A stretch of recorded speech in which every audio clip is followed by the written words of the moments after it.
Hello student, welcome to our new channel. आज हम लोग स्टूडेंट करेंगे एक्सरसाइज 1.2 के थोड़ा इंट्रोडक्शन मैं आपको दे दूं।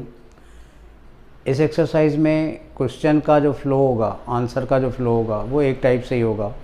अगर आप एक क्वेश्चन को अच्छे से सीख रहे हो तो आप ऐसा समझ रहे हो आप पूरी एक्सरसाइज को समझ रहे हो, तो आप फर्स्ट क्वेश्चन को अच्छे से समझना। इस एक्सरसाइज में ये है कि हमने प्रूव करना होता है कि कोई भी नंबर इरेशनल है कि नहीं। स्टूडेंट, हमने इंट्रोडक्शन वीडियो में आपको बताया था कि नंबर हमने दो टाइप के होते हैं, one is rational and one is irrational.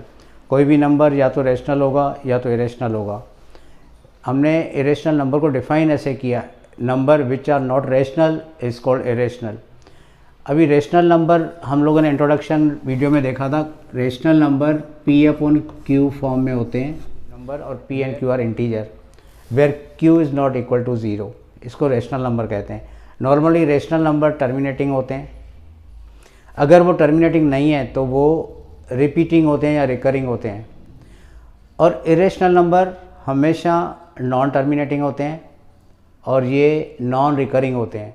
तो जो नंबर नॉन टर्मिनेटिंग और नॉन रिकरिंग हो they are called irrational number. शुरू करते हैं आज क्वेश्चन वन में हमने प्रूव करना है, प्रूव दैट √5 इज़ इरेशनल। चलो स्टूडेंट, आज हम लोग इस क्वेश्चन को समझ लेते हैं। और आप ये याद रखना कि क्वेश्चन वन को सीख नहीं रहे हो आप, यहाँ पर पूरी एक्सरसाइज को सीख रहे हो। चलो तो शुरू करते हैं। First question, √5 is irrational. तो इसको देख लेते हैं।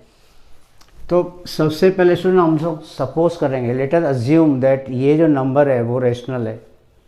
फिर इसको आगे लेते जाएंगे, लास्ट में एक ऐसा स्टेटमेंट होगा जो गलत होगा। तो ये स्टेटमेंट जो गलत आया, जो रॉन्ग आया, जो इनकरेक्ट आया, वो इसलिए है क्योंकि हमने इस नंबर को रेशनल बोला हुआ है। और मैंने आपको बताया कि हमने पहले बताना है let us assume the number is rational. आगे चलेंगे स्टेप लेके, रेशनल की प्रॉपर्टी लगाते जाएंगे, लेकिन लास्ट में एक स्टेटमेंट बैठेगा जो इनकरेक्ट होगा। तो ये इनकरेक्ट स्टेटमेंट क्यों आया? क्योंकि हमने इस नंबर को रेशनल बोला था। तो फिर बोलेंगे therefore number is not rational, therefore it is irrational. तो इसको शुरू करते हैं। तो पहले लिखेंगे लेट अस अज्यूम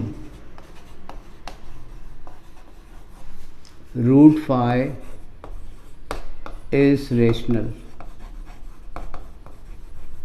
तो पहले अज्यूम कर देंगे कि ये जो नंबर हमारे पास है वो इरेशनल, प्रूव करने के लिए बोलेंगे कि ये रेशनल है। Therefore √5 is equal to P/Q form. तो कोई भी रेशनल नंबर अगर आप कहते हैं तो वो हमेशा इस फॉर्म में होगा जहाँ पे P and Q are coprime number.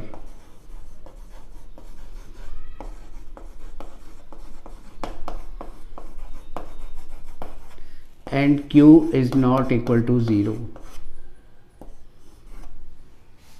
तो ये कंडीशन कंपल्सरी आप लिखना, क्योंकि ये ऐसा स्टेटमेंट है जिसकी वजह से ये स्टेटमेंट गलत बनेगा। को प्राइम नंबर मतलब स्टूडेंट के जिस दो नंबर के पास 1 के अलावा और कोई फैक्टर नहीं हो, मतलब 1 के सिवा कोई भी ऐसा नंबर नहीं होगा जो इनको डिवाइड करेगा। चलो अब इसको सिंप्लीफाई करते हैं, Q को इस साइड ले आते हैं। तो √5 Q इक्वल टू P। अभी on squaring both side, student कुछ स्टेप याद करने हैं कि इरेशनल नंबर प्रूव करने के लिए ये स्टेटमेंट हमने लिखने ही लिखने हैं। ऑन स्क्वायरिंग बोथ साइड, तो इसका स्क्वायर करेंगे तो रूट कट जाएगा, तो इसका आंसर आएगा 5। इसका स्क्वायर करेंगे तो Q² इक्वल टू इसका स्क्वायर करेंगे तो P²। ना स्टूडेंट ये जो नंबर है इसको डिवाइड करेगा, अगर इस यहाँ ले जाएं तो P²/5 आएगा। देयरफॉर लिखेंगे 5 डिवाइड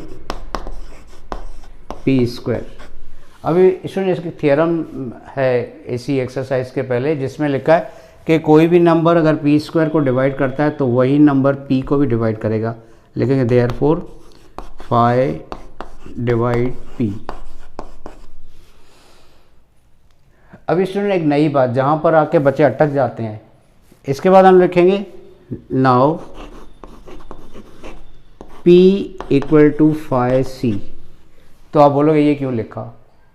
तो चलो मैं थोड़ा एक्सप्लेन कर देता हूँ। अगर मैं बोलूँ 3/12, जैसे यहाँ पर है 5/P, ऐसे एक एग्जांपल ले लें 3/P। तो 12 को 3 से डिवाइड करेंगे स्टूडेंट, तो 4 3 जा 12, रिमाइंडर आएगा 0, है ना। तो अभी 12 को मैं 12 = 3 × 4,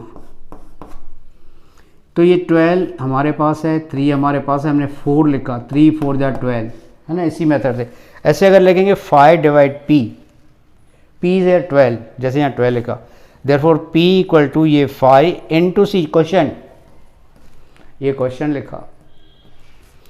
तो यहाँ पर कोई ना कोई तो क्वेश्चन आएगा, तो पता नहीं कौन सा आएगा। अगर 5 को P से डिवाइड करते हैं तो हमने अपना नाम दे दिया, देयरफॉर P = 5C। तो इसलिए लिखते हैं। यहाँ पर कई बच्चे स्टॉप हो जाते हैं कि इसके बाद क्या लिखना है और क्यों लिखना है, तो ये मैंने आपको एक्सप्लेन किया, P = 5C। चलो आगे बढ़ते हैं। अभी स्टूडेंट इसको बोल रहे हैं इक्वेशन नंबर 1। अभी putting this value in equation number 1, putting P = 5C in equation 1। तो यहाँ पर इस इक्वेशन में P की जगह मैं ये 5C पुट कर रहा हूँ। तो सीधा सीधा लिख रहे हैं स्टूडेंट, 5Q² = P निकाल के उसकी जगह 5C।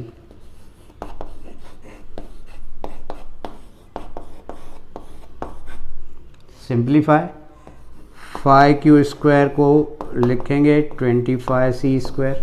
ठीक है स्टूडेंट, चलो आगे चलते हैं।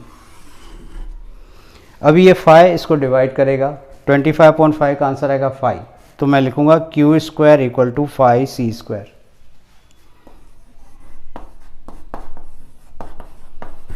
अभी स्टूडेंट ये 5Q² को डिवाइड करेगा, 5/Q²,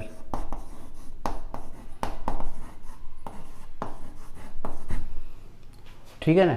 ये 5Q² को डिवाइड करेगा, देयरफॉर 5Q को भी डिवाइड करेगा।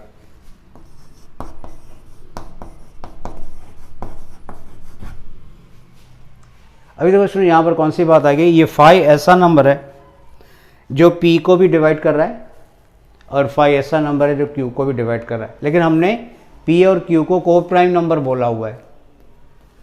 मतलब कोई भी नंबर 1 के अलावा नहीं होना चाहिए जो P और Q को डिवाइड करे। तो हमारा जो अजम्पशन हुआ वो रॉन्ग प्रूफ हुआ। तो हम लोग स्टूडेंट यहाँ पर लिखेंगे here 5 divide P and Q।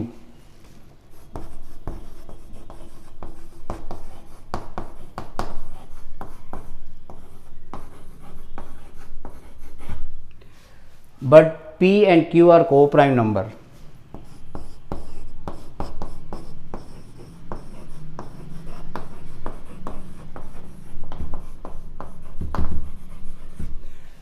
So this statement contradict our assumption.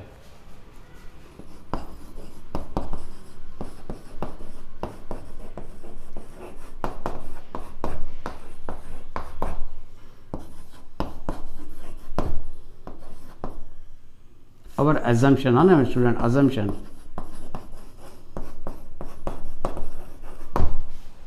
तो हमने ये जो assumption किया था कि ये √5 रेशनल, तो वो गलत हुआ। Therefore √5 is irrational. तो स्टूडेंट ये स्टेटमेंट याद करना, P एंड Q को 5 डिवाइड कर रहा है, ये को प्राइम है तो इनको कोई डिवाइड कर नहीं कर सकता। So this statement contradict our assumption, जहाँ पर हमने इसको रेशनल बोला। Therefore the number is irrational. Student आपको समझ में आ गया होगा। Thank you.